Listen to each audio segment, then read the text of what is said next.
Selamat pagi, salam sejahtera. Isu yang paling hangat hari ini ialah apa pilihan terakhir untuk Zahid, Najib, Rosmah dan yang terkini Bung Mukhtar apabila Bung Mukhtar diarah untuk membela diri pula di Mahkamah Kelmarin.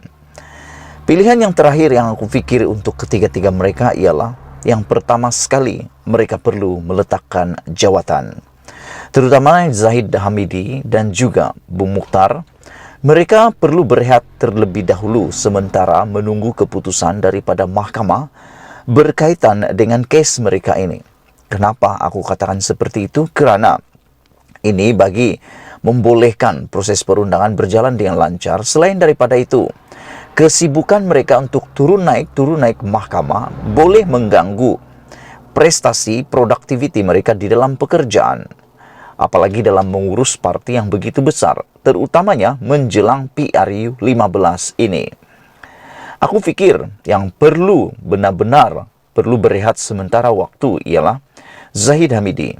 Beliau sering ke hulu ke hilir di mahkamah untuk menghadiri kes perbicaraannya.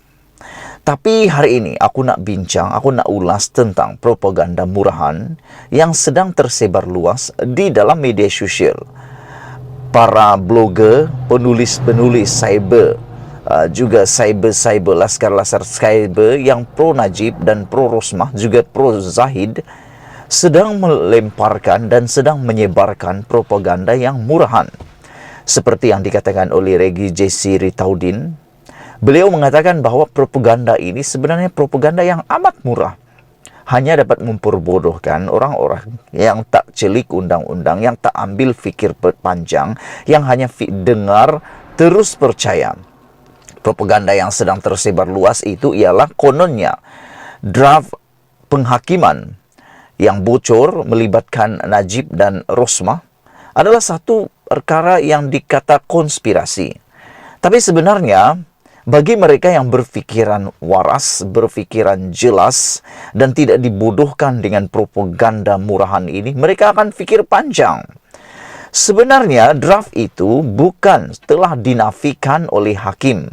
Tapi ialah orang akan kata, seperti yang aku lihat di dalam komen-komen netizen, mereka kata siapapun boleh menafikannya. Iya benar, memang siapapun boleh menafikannya termasuklah hakim. Tetapi yang tak pernah dikatakan oleh para blogger, para cyber, laskar cyber yang pro Najib dan pro Rosmah dan juga pro Zahid ialah bahwa draft penulisan penghakiman itu adalah perkara yang biasa.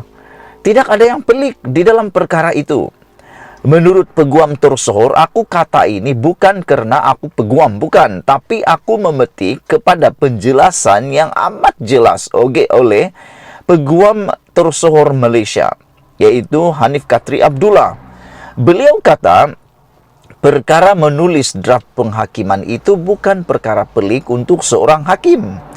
Kerana memang telah ditetapkan tarikh 1 September adalah pengumuman kepada keputusan penghakiman dan juga keputusan kepada perbicaraan Rosmah.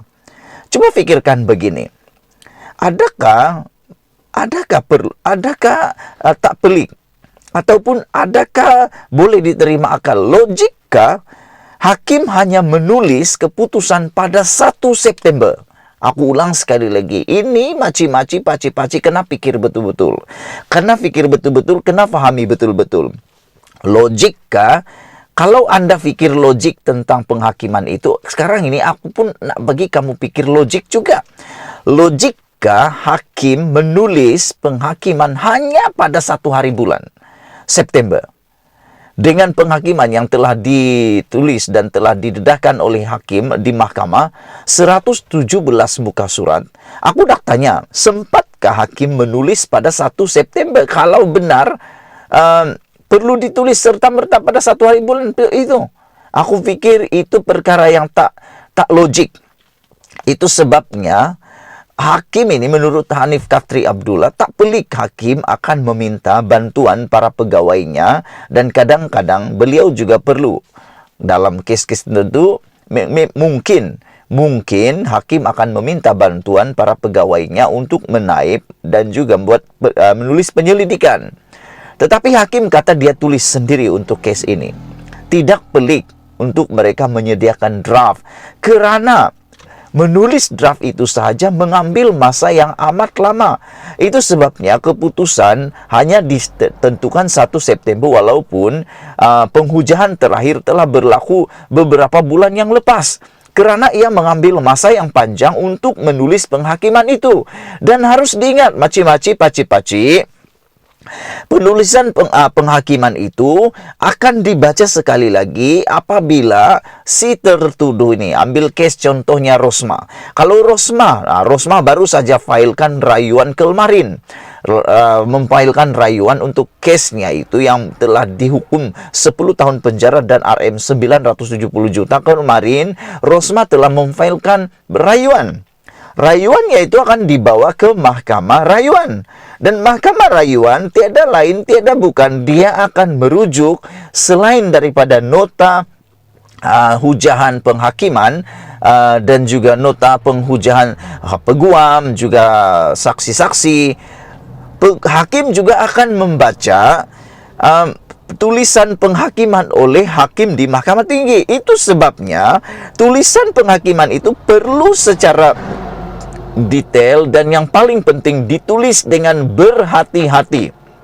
Maka dengan itu hakim akan menulis terlebih dahulu beberapa. Dia akan meminta bantuan mungkin pegawainya atau sebagainya untuk menulis, kena ambil masa yang panjang dan tidak akan menulis pada hari yang sama. Takkanlah 1 hari bulan September nak diumum, 1 hari bulan juga nak tulis, kan? Tak logik lah seperti itu, maci-maci. Yang tersebar itu adalah palsu. Itu hanya draft penyelidikan, bukannya penghakiman oleh hakim. Begitu ceritanya, maci-maci sekalian. Hakim tak pelik. Hanif Katri Abdullah kata, tak pelik hakim menulis draft sebelum diumumkan. Takkanlah 1 hari bulan nak umum hari itu juga dia nak taipkan. Mana sempat? Begitulah yang tak pernah dicakap, yang tak pernah diberitahu oleh blogger yang cuba memperbodohkan orang-orang yang ada di luar sana itu. Walau bagaimanapun, ada satu perkara yang aku nak minta sangat berlaku, yaitu cuba siasat siapa sebenarnya yang menyebarkan draft itu.